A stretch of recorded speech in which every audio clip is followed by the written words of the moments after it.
Je voulais être monteuse. Et ce que je fais actuellement, en fait, n'en est pas tellement différent. Puisque c'est un petit peu travailler dans les coulisses, travailler avec les images et voir ce qu'elles représentent entre elles.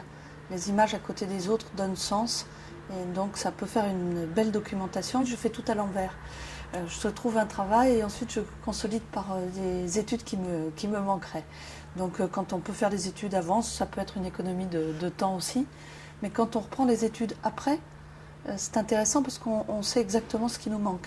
La gestion de ce fonds audiovisuel, Photothèque pour l'instant, c'est d'intégrer les photos à cette base de données en ligne sur Internet, ou faire vivre cette base de données, c'est-à-dire l'alimenter, la perfectionner, travailler les mots-clés pour qu'on trouve mieux, toujours mieux et facilement et rapidement la photo qu'on souhaiterait, trouver les moyens que la photo soit utilisée le plus rapidement possible. Une bonne photothèque ou médiathèque, en tout cas cette documentation audiovisuelle dans une entreprise.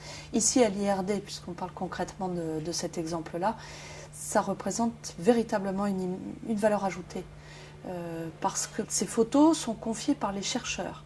Et les premiers utilisateurs de cette base de données sont les chercheurs eux-mêmes, qui ont le plaisir de retrouver facilement leurs propres photos qu'ils n'auraient pas retrouvées dans leur cantine, leur grenier ou prêtées à un journaliste et donc jamais rendues. Et nous en sommes à 35 000 photos. On a beaucoup à faire, donc de rendre accessible cette information. Nos clients sont les éditions, la presse écrite bien entendu, et puis la presse audiovisuelle qui a besoin de séquences animées. Ce métier, ça consiste aussi à valoriser l'image. C'est une lecture rapide de l'image, c'est le sens des images entre elles, et ensuite envie de les rendre accessibles et de travail sur le mot aussi. L'image sans le mot, pour l'instant, ne peut pas être trouvée.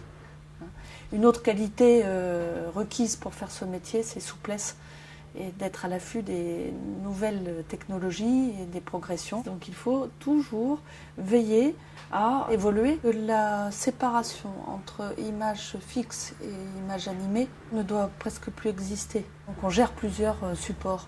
Ça c'est une évolution, c'est pas une révolution, c'est une évolution normale.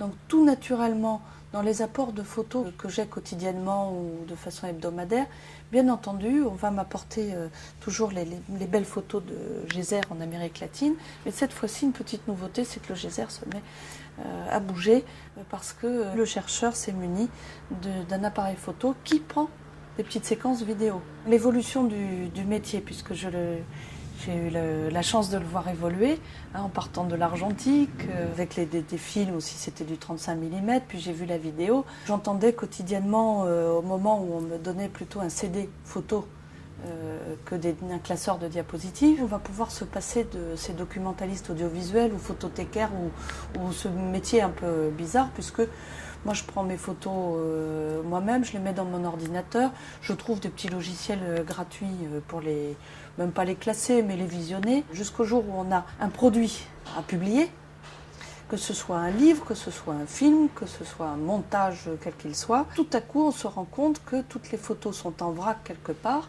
quand le disque dur n'a pas été écrasé.